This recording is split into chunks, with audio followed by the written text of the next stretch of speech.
नमस्कार, Eklavya coaching classes के इस यूट्यूब चैनल पर आप सभी का हार्दिक स्वागत कर रहा हूं।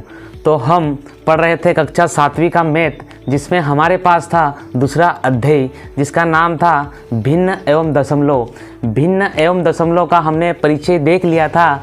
अब हम इस अध्याय में प्रश्नावली 2.1 के जितने भी क्वेश्चन दिए हैं उन क्वेश्चन को हम हल करने जा रहे हैं। तो आप इस वीडियो के अंत तक बना रहे, और अगर आपको ये वीडियो अच्छा लगता हो तो इस वीडियो कीजिए लाइक और चैनल को कीजिए सब्सक्राइब, है ना, ताकि जब भी हम कोई नया वीडियो लेकर आएंगे तो आपके पास तुरंत नोटिफिकेशन आ जाएगी। देखो, हमारे पास प्रश्नावली 2.1 में पहला क्वेश्चन है जिसमें कहा गया है हल कीजिए, है ना। प्रश्न क्रमांक 1 है जिसमें कहा गया है हल कीजिए। कुछ क्वेश्चन दिए हैं, इन क्वेश्चन को हल करना है। इसमें क्या है, ये भिन्न का जोड़ घटाव है और ये भिन्न का जोड़ है, ये भिन्न का जोड़ है, ये भिन्न का घटाव है। देखो, हमने क्या करा था, इसका भिन्न का जोड़ घटाव गुणा और भाग, है ना, हमने परिचय में देख लिया था किस तरीके से करना है और कैसे करना है ना। अभी क्वेश्चन है ना, इन क्वेश्चन को किस तरीके से हल करना है। ठीक है, ये भिन्न के जोड़ है, घटाव है, गुणा है, भाग है ना, सब मिलेंगे आगे इसके। जैसे अब जोड़ है, घटाव है, फिर गुणा आएगा, फिर भाग आएगा, ठीक है, फिर दशमलव के बारे में पढ़ेंगे। तो हमारे पास पहला है भिन्न का घटाव। देखो हल कैसे करते हैं। देखो, इसको हल करने के, है ना, 2-3 तरीके आपने छठी में और 5वीं क्लास में पढ़ा होगा, है ना। तो वैसे तरीका आपको पहले बताता हूँ मैं, फिर एकदम नया तरीका है ना, जिससे कि आपको कोई भी क्वेश्चन आ जाए तो आपको एकदम आसान लगेगा हल करने में और कोई समस्या नहीं आएगी। देखो, आपने कक्षा 6 और 5वीं में पढ़ा होगा। देखो इस तरीके से, है ना, इन दोनों का यहाँ इसका और इसका यहाँ गुणा कर देंगे। 5 गुणित का 2, है ना, बराबर 10, और माइनस का माइनस और 3 का 3। 10 में से 3 गया तो कितना बचा, 7। 7 बटे का 5, ये हो गया आंसर। आपने इस तरीके से पढ़ा होगा, ठीक है। हाँ सही है, कोई दिक्कत नहीं है, परंतु क्या है, थोड़ा एक नया तरीका देखते हैं, है ना। इसको भी ऐसे कैसे इसमें गुणा कर दिया, इसमें यहाँ माइनस था तो यहाँ प्लस कर दोगे आप, ठीक है। इसमें भी ऐसे कैसे करोगे आप, ठीक है, इसका इसमें गुणा करोगे, इसका इसमें गुणा करोगे, इसका इसमें गुणा करोगे, ठीक है। आगे देख बताऊँगा मैं आपको, ठीक है। आप इस तरीके से भी कर सकते हो, ठीक है, कोई दिक्कत नहीं है। परंतु समस्या जब आएगी इस प्रश्नावली में मैं बताऊँगा, है ना, तो आपको एकदम नया तरीका बताऊँगा मैं आपको, थोड़ा अलग तरीका है इससे, ठीक है। तो देखो,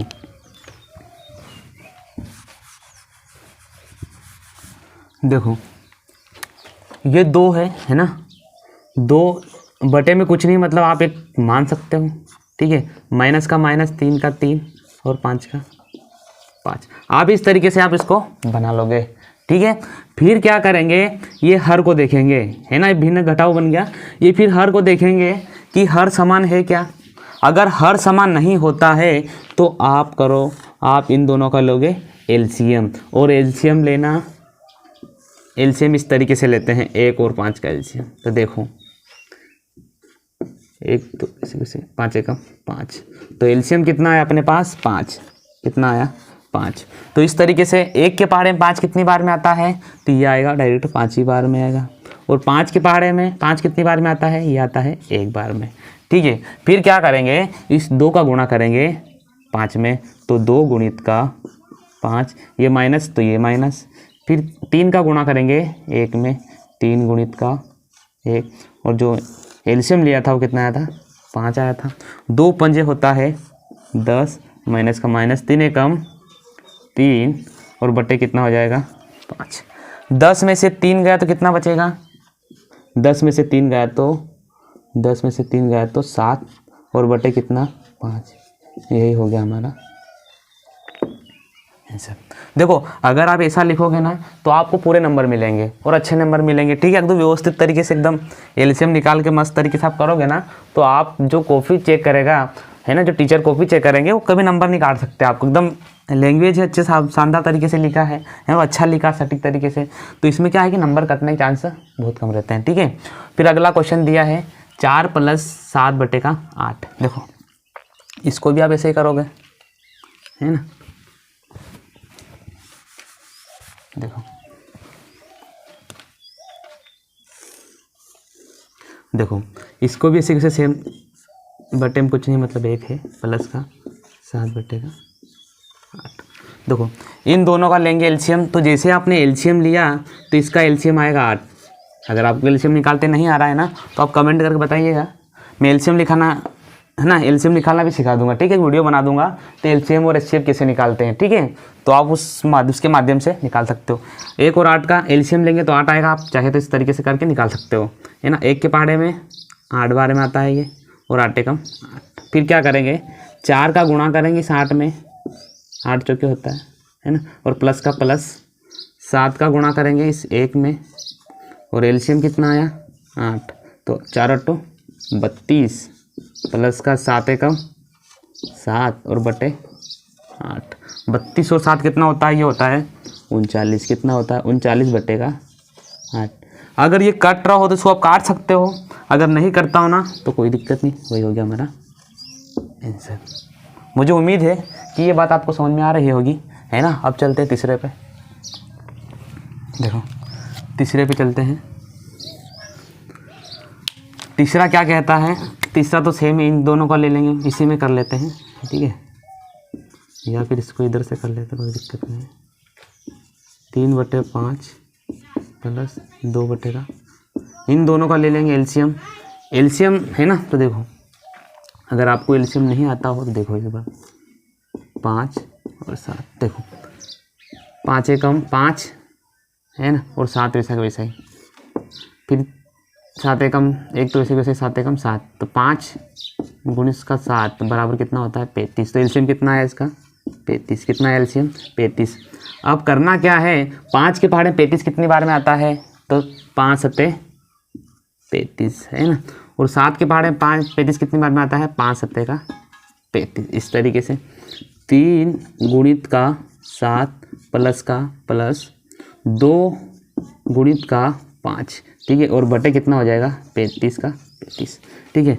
3 सत्ते कितना होता है 21 प्लस 2 पंजे 10 बटे कितना हो जाएगा 35। 21 और 10 कितना होता है, ये होता है 31, है ना। 31 बटेगा 35। अगर ये काट रहा हो तो कर सकता है, नहीं कटेगा तो फिर कोई दिक्कत नहीं कटेगा, 31 बटे 35 कटेगा ही नहीं। तो यही हो गया हमारा आंसर। मुझे उम्मीद है कि ये बात भी आपको समझ में आई होगी। फिर चलते हैं चौथे पे।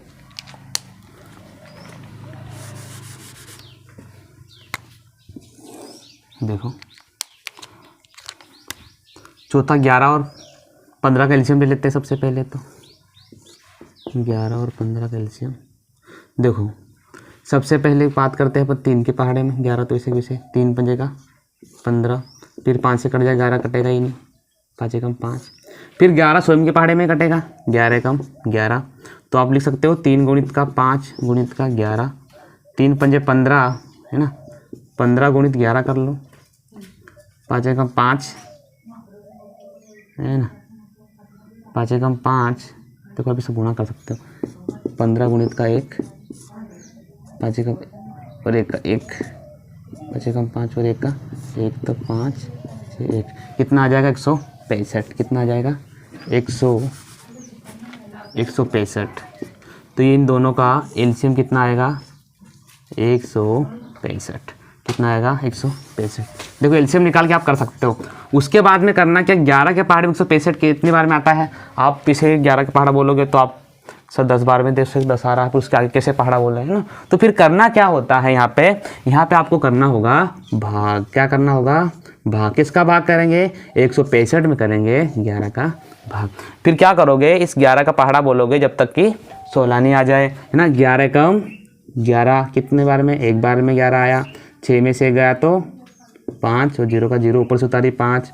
11 का पहाड़ा ऐसा बोलो कि 55 से आगे नहीं जाना चाहिए। 11 पंजे किया 55, 11 पंजे का 55, तो कितनी बार में आया 11 के पहाड़े में 165, 15 बार में आ गया, ठीक है।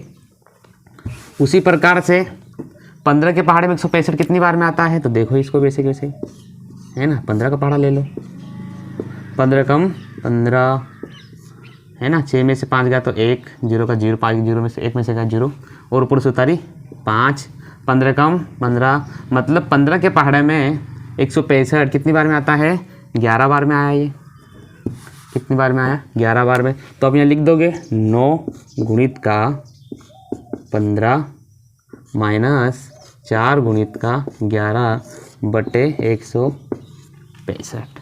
मुझे उम्मीद है कि ये बात आपको समझ में आ रही होगी। ठीक है। फिर क्या करेंगे, 15 9 100 है ना, 15 गुणा करेंगे 9 में, तो 15 9 135 कितना होता है 135, माइनस का माइनस 4 है, 4 11 चौके कितना होता है, 11 चौके होता है 44, 11 चौके 44, 44 बटे 165। फिर क्या करेंगे, 135 में से 44 माइनस कर देंगे, तो 5 में से 4 गया तो कितना बचा 1। अब 13 में से 4 गए तो कितना बचा 9, ठीक है, और बटे कितना 165। इनके अनुकट रहा कि 165 नहीं कटेगा, अगर ये नहीं कट रहा हो ना तो यही का ये हो जाएगा मेरा आंसर। मुझे उम्मीद है कि ये बात आपको अच्छे से समझ में आई होगी, ठीक है। इसको आप नोट कर सकते हो आराम से कॉपी में, है ना। मुझे उम्मीद है कि ये बात आपको अच्छे से समझ में आ रही होगी। अब चलते हैं प्रश्न क्रमांक पहला का ही 5वां पे, है ना। 5वां है जिसमें, है ना, देखो 5वां है जिसमें 7/10 प्लस 2/5 प्लस 3/2, इसको हल करना है। तो देखो सबसे पहले क्या करेंगे, इन तीनों का ले लेंगे, सबसे पहला का एलसीएम। क्या करोगे, इन तीनों को ले लोगे एलसीएम। देखो एलसीएम लेना है ऐसा, 10 5 2 है ना, 2 के पहाड़े में 10 कितनी बार में आता है 5 बार में, 5 वैसे 5 के पहाड़े में 2 आता ही, 2 के पहाड़े 5 आएगा ही नहीं, 2 एकम 2। फिर क्या करेंगे, डायरेक्ट 5 से हो जाएगा, 5 एकम 5, 5 एकम 5, एक तो वैसे है ना, 2 गुणित का 5 बराबर कितना है 10। तो इन तीनों का एलसीएम कितना आएगा 10, कितना आएगा 10, इन तीनों का एलसीएम आएगा 10, कितना आएगा 10। देखो फिर क्या करेंगे, है ना, फिर देखना है 10 के पहाड़े में 10 कितनी बार में आता है, ये आता है 1 बार में, और 5 के पहाड़े में 10 कितनी बार में आता है, ये आता है 2 बार में, और 2 के पहाड़े में 10 कितनी बार में आता है, 2 पंजे का 10, ये आता है 5 बार में। फिर आप लिखोगे इसको 7 गुणित का ये 1 प्लस का प्लस 2 गुणित का 2 प्लस का प्लस 3 गुणित का 5 बटे कितना आ जाएगा, बटे आ जाएगा 10, ठीक है। फिर क्या करेंगे, 7 एकम 7 प्लस 2 दूनी 4 प्लस 3 पंजे 15 बटे कितना हो जाएगा 10। 7 और 4 कितना होता है 11, 11 और 15 देखो जोड़ लो इसे, 11 और 15, 5 और 1 6 और 1 2 26, 26 बटेगा 10। 11 और 15 कितना होता है 26, है ना, 26 बटेगा 10। अगर ये कट रहा है 26 बटे 10, हाँ कट जाएगा 2 के पहाड़े में, 2 पंजे 10 है ना, 2 एकम 2, उसके बाद में 2 तिया 6, ठीक है, इस तरीके से। फिर 13/5 कट रहा, क्या नहीं कट रहा है ना, तो 13/5 ही हो जाएगा हमारा आंसर, ठीक है। बात आ रही समझ में, मुझे उम्मीद है कि ये बात आपको समझ में आई होगी, ठीक है। फिर अगला है 6ठा क्वेश्चन, देखो 6ठा, देखो 6ठा को ध्यान से देखो। सबसे पहला काम 6ठे में क्या करना है, इसका इसमें देखो ये सब देख लो, 6ठी में पढ़ा था आपने, इसका इसमें गुणा करा, 3 दूनी 6, 3 दूनी 6 और प्लस कितना हो जाएगा 2, तो ये हो जाएगा 8, 8 बटेगा 3 प्लस का प्लस 2 तिया 6, 6 और 1 7, 7 बटेगा 2, ठीक है। देखो मैं इस तरीके से लिख सकता हूँ, देखो 8/3, देखो मैं इसे लिख लूँ, 3 दूनी 6, 6 और प्लस 2 8, 8 बटेगा 3 प्लस का प्लस 3 दूनी 6 और 1 7, 7 बटेगा 2, इस तरीके से लिख सकता हूँ, ठीक है।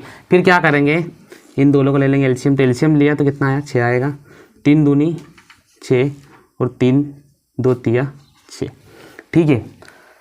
फिर क्या करेंगे, 8 गुणित का 2 और प्लस का प्लस 7 गुणित का 3 और बटे कितना आ जाएगा 6, 8 दूनी 16 प्लस 7 तिया 21, 21 बटेगा 6, जोड़ देंगे 6 और 1 7, 1 और 2 3, 37 बटेगा 6, 37 बटे 6 कट रहा क्या, अगर नहीं कटेगा ये, है ना, यही हो गया हमारा आंसर। मुझे उम्मीद है कि ये बात भी आपको समझ में आई होगी। अब चलते हैं 7वें पे। इसमें भी सेम कर लो, है ना, इसमें भी सेम कर लो। 2 बटे 16, 16 और 1 कितना हो गया 17, 17 बटे का 2 माइनस का माइनस, 8 या 24, 24 और 5 कितना होता है, 24 और 5 होता है 29, 29 बटे का 8। ठीक है, फिर क्या करेंगे, इन दोनों का ले लेंगे एलसीएम। तो एलसीएम लिया तो आपके पास आया 8। 2 के पहाड़े में 8 कितनी बार में आता है, ये 4 बार में आता है, 2 चौके 8, और 8 के पहाड़े में 8 1 बार में आता है। तो 17 गुणित का 4 माइनस का माइनस, 29 गुणित का 1 बटे 8। 17 चौक कितना होता है, देखो 7 चौक 28 की 8, 80 लाए 2, 4 कम 4 और 6 68, है ना, माइनस का माइनस, 29 से कम 29 बटे 8। ठीक है, फिर क्या करेंगे, 68 में से 29 को घटा देंगे, है ना, तो 8 में से 9 नहीं घटेगा तो इसको उधार दे देगा, तो क्या हो जाएगा 9, 18 बन जाएगा, 18 में से 9 गया तो 9, फिर 5 में से 2 गया तो 3, मतलब कि 39 बटे का 8। ठीक है, देखो 8 में से 9 नहीं घटेगा तो ये सुधार लेगा तो 18 बन जाएगा, 18 में से 9 गया तो 9, ये बचेगा 5 में से 2 गया तो 3, 39 बटे का 8। 39 बटे 8 कट रहा, नहीं कटेगा, तो यही हो गया हमारा आंसर, ये हो गया हमारा आंसर। ठीक है, मुझे उम्मीद है कि ये बात भी आपको अच्छे से समझ में आ रही होगी। ठीक है, तो अब हम प्रश्न क्रमांक दूसरे पे चलते हैं। ठीक है, देखो हमारे पास प्रश्न है दूसरा, निम्नलिखित को अवरोही क्रम में लिखिए। देखो अवरोही और आरोही क्रम आप छठी में पढ़ा होगा, अगर आपने नहीं भी पढ़ा हो, देखो पहली बात अवरोही को समझो और आरोही को समझो। देखो सबसे पहले आपको समझा देता हूँ मैं, आरोही क्या होता है, आरोही क्रम, आरोही क्रम क्या होता है। देखो आरोही क्रम का मतलब होता है कि बढ़ते क्रम में, किसके क्रम में, बढ़ते क्रम में। कौन से क्रम में, बढ़ते क्रम। बढ़ते क्रम हमें समझा नहीं, देखो बढ़ते क्रम मतलब कि जैसे कि आपके पास अगर कोई 1 2 3 4 5 6 इस तरीके से गिनती में बढ़ते क्रम, इसका मतलब होता है आरोही क्रम। ठीक है, आरोही क्रम का मतलब होता है बढ़ते क्रम में। बढ़ते क्रम मतलब कि गिनती, मतलब सीढ़ी चढ़ना, सीधी बात ये है। ठीक है, सीढ़ी चढ़ना ये हो गया बढ़ते क्रम में। अगर आप मंदिर की सीढ़ी चढ़ते हो ना, एक उदाहरण देखो, आपके मन में पिक्चर बनी रहेगी। अगर आप सीढ़ी चढ़ते हो तो ये बढ़ते क्रम, अगर सीढ़ी उतरते हो तो ये हो गया घटते क्रम। ठीक है, तो देखो घटते क्रम इसको बोलते हैं अवरोही क्रम, अवरोही क्रम। देखो अवरोही क्रम का मतलब होता है घटते क्रम। कौन सा क्रम, घटते क्रम।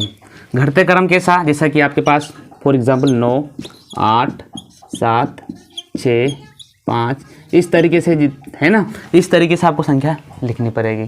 ठीक है, ये हो गया घटते क्रम। ठीक है, या फिर अवरोही क्रम। मुझे उम्मीद है यह बात आपको समझ में आई होगी। ठीक है, तो इसी में कहा गया जैसे 2/9 2/3 8/21 है ना। या फिर आपको देखो एक ये समझ लो, अगर आपको संख्या दी हो 3 4 1 2 3 दी हो, बोले कि इसको लिखिए आरोही क्रम में लिखना पड़ेगा। आप किसमें लिखना पड़ेगा, आरोही क्रम में पूछेगा वो, तो आप इसको कैसे लिखोगे। सबसे पहले आप लिखोगे 1, फिर लिखोगे आप 2, फिर लिखोगे आप 3, फिर लिखोगे आप 4। और इसी को बोल दे वो अवरोही क्रम में लिखने को, है ना। इसी को अगर बोल दे वो अवरोही क्रम में लिखने पर, तो आप क्या लिखोगे, सबसे पहले लिखोगे आप 4, फिर लिखोगे 3, फिर लिखोगे 2, फिर लिखोगे 1। मुझे उम्मीद है कि आपको आरोही और अवरोही क्रम समझ में आया होगा। ठीक है, तो हमारे पास प्रश्नावली 2.1 का दूसरा क्वेश्चन, निम्नलिखित को अवरोही क्रम में लिखिए। आपको 2 क्वेश्चन दिए हैं, उसको लिखना है अवरोही क्रम में। तो देखो कैसे लिखेंगे।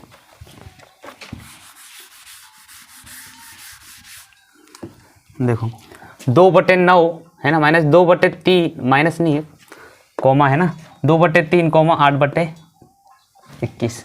तो देखो सबसे पहला काम अपना ये है कि भाई इन तीनों का तो ले लेंगे हम एलसीएम। क्या ले लेंगे, एलसीएम। जैसे आपने एलसीएम लिया है ना, देखो एलसीएम इधर ले लेते हैं, 9 3 21, 3 के पहाड़े में 3 तिया 9, 3 एकम 3, 3 सत्ते 21, 3 एकम 3, 1 का 1, 7 का 7, 1, 7 तिया 21 है ना, और 21 तिया कितना होता है, 21 तिया होता है, देखो ऐसा लिख सकते हो अगर हम 3 गुणित का 3 गुणित का 7, 3 तिया 9, 9 गुणित 7, 9 63, तो एलसीएम कितना आया इसका 63। अब 9 के पहाड़े में 63 कितनी बार में आता है, अगर आपको 9 का पहाड़ा नहीं आता हो ना तो आप भाग करके भी कर सकते हो, ठीक है। तो 9 7 कितना होता है 63, 3 दूनी 6, 3 एकम 3, 21 दिया 63, इस तरीके से आप कर सकते हो, ठीक है। फिर क्या करना है, 2 गुणित का 7 बटे कितना हो जाएगा 63 है ना, ये 63 है। तो फिर अगला दिया है 2 गुणित का 21, 21 बटे कितना हो जाएगा 63, ठीक है।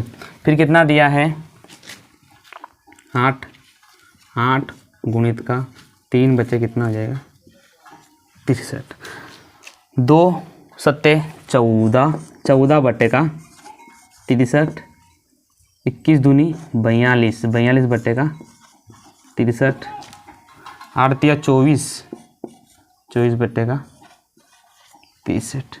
देखो अब इसको लिखना है अवरोही क्रम में। तो देखो आप सबसे पहले क्या करोगे भाई, 2 इसके नीचे है, देखो इस तरीके से आप पहले तो कर लो आराम से, 2 बटे का 9, 2 बटे का 3, फिर लिख लो आप 8 बटे का 21, इस तरीके से लिख लिया। देखो अवरोही क्रम में लिखना है, अवरोही का मतलब सब बढ़ते कर, और अवरोही का मतलब होता है क्या होता है घटते क्रम, है ना। तो देखो अवरोही का मतलब होता है घटते क्रम। देखो आप समझो बात को, सबसे पहले क्या आ जाएगी, सबसे पहले आ जाएगी सबसे बड़ी संख्या भाई, घटते क्रम में ना, तो सबसे पहले क्या आ जाएगी बड़ी संख्या। तो बड़ी संख्या क्या मेरे पास है, हमारे पास बड़ी संख्या है, देखो क्या है हमारे पास 2 बटे का 3 सबसे बड़ी संख्या है ये। उसके बाद में उससे छोटी क्या हो जाएगी 24 बटे का 63, उससे छोटी है ना, तो क्या हो जाएगा 8 बटे का 21, फिर क्या हो जाएगा छोटी सबसे 14 बटे का, अरे सॉरी 2 बटे का 9, ठीक है। ये हो गया हमारा अवरोही क्रम, क्या हो गया अवरोही क्रम, ठीक है। इस तरीके से, या फिर आप इसे चिन्ह से भी लगा भी कर सकते हो आराम से, सबसे बड़ा ये है ना, इस चिन्ह से के माध्यम से आप कर सकते हो, ठीक है। जिधर मुंह खुला रहता है वो संख्या बड़ी होती है, इस चिन्ह के बारे में अगर नहीं समझ में आ रहा होता है ना, जिधर भी मुंह खुला रहता है वो संख्या बड़ी होती है, सीधी बात है, ठीक है। मुझे उम्मीद है कि ये बात आपको अच्छे से समझ में आई होगी, ठीक है, कि सबसे बड़ा कौन हो गया इसमें 2 बटे 3, फिर उससे छोटा कौन हो गया 8 बटे 21, फिर क्या हो गया 2 बटे 9। मुझे उम्मीद है कि ये बात आपको समझ में आई होगी। फिर चलते हैं दूसरे क्वेश्चन पे। देखो दूसरा क्वेश्चन भी सेम का सेम है, तीनों का ले लेंगे एलसीएम, है ना। तो एलसीएम ले लिया अपन ने 5, 7, 10, 5 में 5, 7, 7, 5 दूनी 10, है ना। 2 से करेंगे भाई, 2 7 से घुसा जाएगा 1, फिर 7 एकम 7, है ना, 7 दूनी 14 या 5 दूनी 10, 10 गुणित का 7, 70। तो एलसीएम कितना आएगा इनका 70। तो 5 के पहाड़े 70 कितनी बार में आता है, 5 के पहाड़े में 70, देखो 5 एकम 5, 2 बचा, 5 के 20, 14 बार में।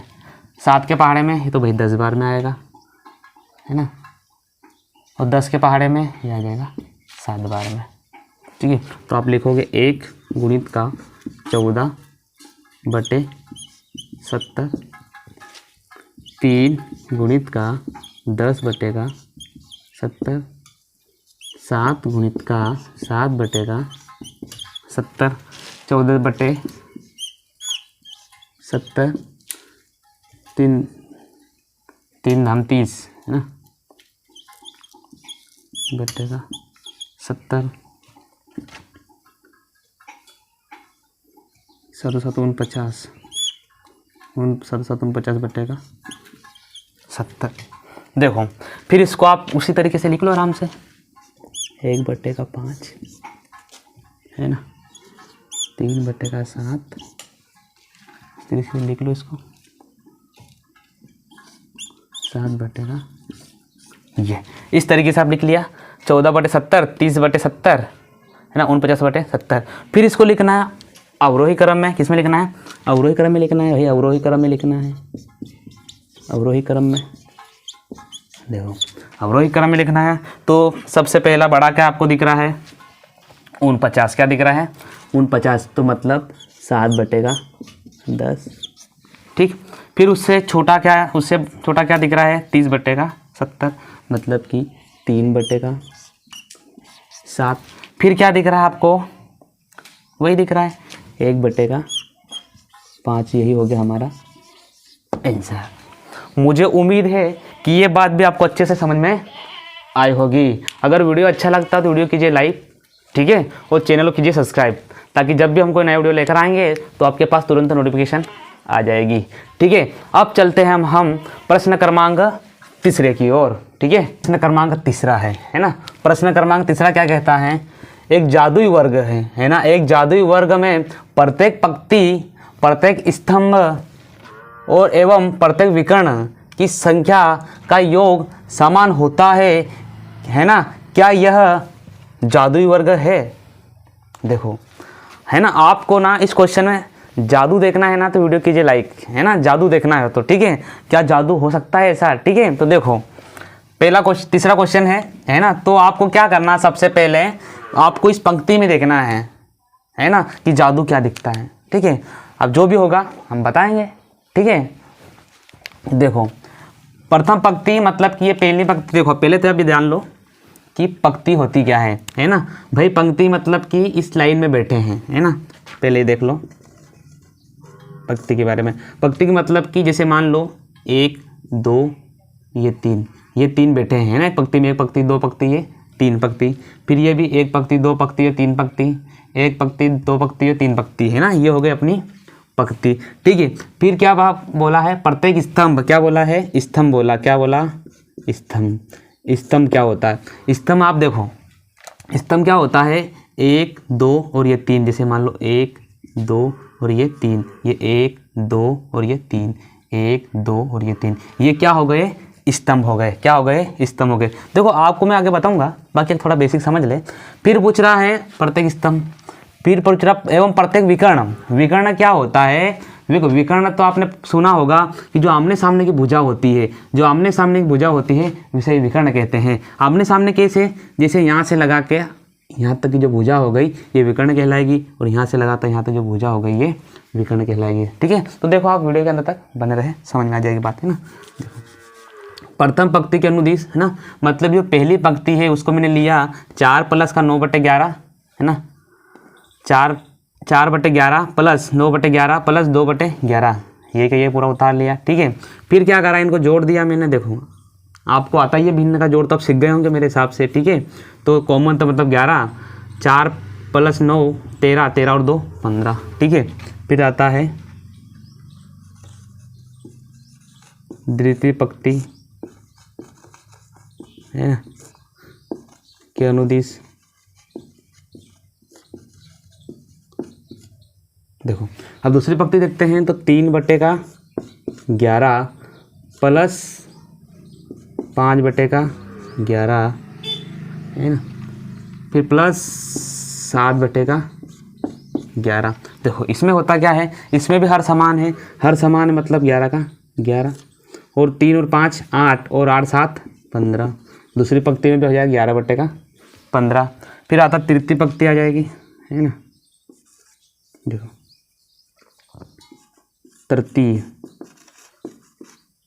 तृतीय पंक्ति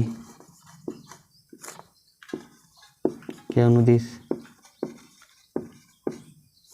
देखो उसमें क्या होता है? फिर तृतीय पंक्ति मतलब यह वाली पंक्ति, ठीक है, वो अगली वाली पंक्ति। देखो 8/8, देखो ये वाली पंक्ति है ना, 8/, भाई ये वाला हो गया, ये वाला हो गया, ये वाला हो गया, ठीक है। तो ये 8/11 + 1/11, प्लस का 6/11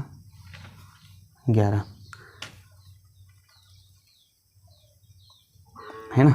तो 8/11 प्लस 1/11 प्लस 6/11, इसमें भी क्या करेंगे 8 और 1 9, 9 प्लस 6 कितना होगा और बटे 11, 9 प्लस 6 कितना होता है, ये होता है 15, 15/11। देखो आपने देखा प्रथम पंक्ति है ना, प्रथम पंक्ति में देखा तो 15/11 आया, दूसरी पंक्ति में देखा तो वही क्या आया 15/11, और तीसरी पंक्ति में देखा तो क्या आया 15/11। ठीक है, मुझे उम्मीद है ये बात आपको समझ में आ रही होगी।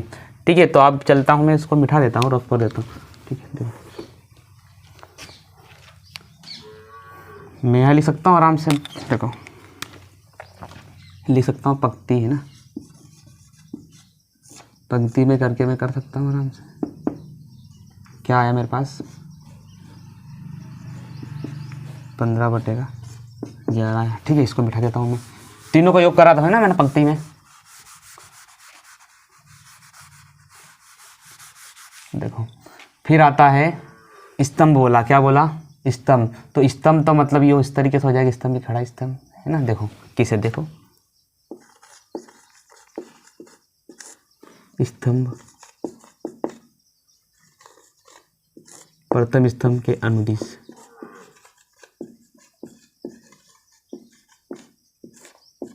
देखो प्रथम पंक्ति के अनुदिश, देखो 4/11 प्लस 3/11 प्लस 8/11। देखो इसमें क्या करना है, हर समान है, मतलब कि समान हो जाएगा। ठीक है, 8 और 3 11, 11 और 4 15, मतलब 15/11। ठीक है, ये भी सही है, द्वितीय है ना, पूरा सेम कर लो।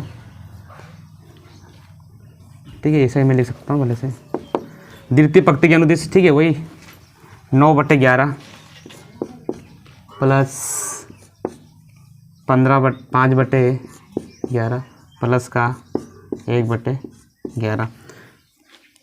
ठीक है, तो हर समान है, समान। 9 और 5 14 और 1 15/, ये भी सही है। फिर आता है तृतीय पंक्ति, देखते हैं 2/11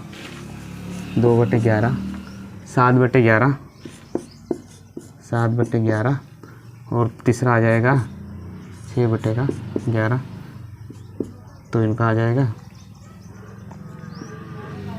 ठीक है, तो हर समान 11 11, 6 और 7 13, 13 और 2 15 है ना। इस तरीके से जो स्तंभ आएगा वो भी, स्तंभ का योग भी कितना हो जाएगा, स्तंभ का योग भी कितना हो जाएगा 15/11। ठीक है, सेम आ रहा है। मुझे उम्मीद है कि ये बात भी आपको समझ में आ रही होगी। ठीक है, फिर चलते हैं विकर्ण पे। देखो विकर्ण है ना, देखो विकर्ण पे चलते हैं। विकर्ण देखो, विकर्ण आप ध्यान देना, यहाँ से लगा के आमने सामने भुजा ना, ये वाली।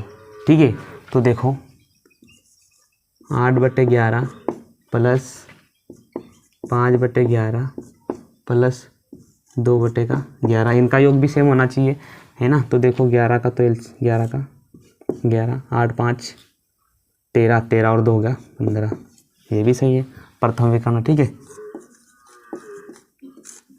फिर उसके बाद में आता है द्वितीय विकर्ण। द्वितीय विकर्ण देखो, इसको यहाँ लिख लो 15/11। ठीक है, द्वितीय विकर्ण क्या आ जाएगा, यहाँ से लगा के यहाँ तक, मतलब कि 4/11 5/11, फिर आ जाएगा 6/11 है ना। सभी को जोड़ देंगे तो 11 का 11, 9 और 5, देखो हर समान है तो 11 है ना। 4 5 9, 9 और 6 कितना होता है, ये 15, तो यही हो गया 15। ठीक है, मतलब कि जो प्रथम विकर्ण होता है, द्वितीय विकर्ण, इनका भी हल कितना आता है 15/11। तो मैं लिख सकता हूँ विकर्ण का योग भी कितना आ रहा है हमारे पास 15/11। ठीक है, देखो पंक्ति का योग भी 15/11, स्तंभ का भी 15/11, विकर्ण का भी 15/11। ठीक है, तो लिखना क्या है, क्या क्वेश्चन पूछा गया है, देखना कहा गया है क्या योग समान है होता है ना, क्या यह जादुई वर्ग है, तो लिख सकते हो आप। देखो प्रत्येक है ना, देखो से लिख सकते हो प्रत्येक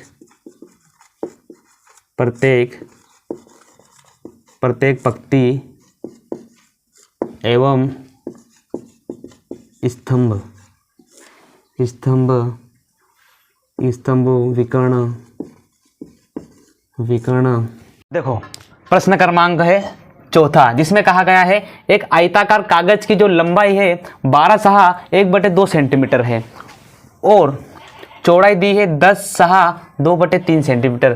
कागज का परिमाप ज्ञात करना है कि कागज का परिमाप क्या होता है। देखो आपको ध्यान से समझना है ना, आयताकार कागज है, पहली बात तो ये, तो आयताकार का मतलब होता है, देखो इस तरीके से कागज होगा, है ना, इस तरीके से कागज होगा भाई, आयताकार, एक आयत के समान, ठीक है, जिसके आमने सामने भुजा बराबर होती है, सीधी बात है, ठीक है। ये दोनों भुजा क्या होती है, आपस में क्या होती है, बराबर होती है, दोनों भुजा बराबर, ये दोनों भुजा बराबर होती है आयत में, ठीक है। तो जिसमें कहा गया है आयत की जो लंबाई है भाई, ये वाली जो लंबाई है, कौन सी लंबाई, ये वाली जो लंबाई है ये कितनी दी है, 12/1/2 सेंटीमीटर। उसके बाद में और चौड़ाई मतलब ये वाला है ना, तो 10/2/3 सेंटीमीटर दिया है ना। तो कागज का परिमाप ज्ञात कीजिए, मतलब इस पूरे कागज का है ना परिमाप कितना है, देखो इसको ज्ञात करना है, सीधी बात है ये। तो 12/1/2 सेंटीमीटर ये है, तो ये भी होगा, ये है तो ये भी होगा। बाकी देखो कैसे है ना, देखो कैसे, पहली बात इसको यहीं हल कर लो, 12 दूनी 24, 24 और 1 25, 25/2 इस तरीके से लिख सकते हो, कर सकते हो ना ऐसा आराम से। 10 तिया 30, 30 और 2 32/3 सेंटीमीटर। आप इस तरीके से लिख सकते हो ना दोनों को, 25/2 और 32/3 आप कर सकते हो, ठीक है, मुझे उम्मीद है। उसके बाद में कहा क्या गया है, आयताकार कागज की लंबाई, देखो तो आप इसमें लिखो हल करके, है ना, आयताकार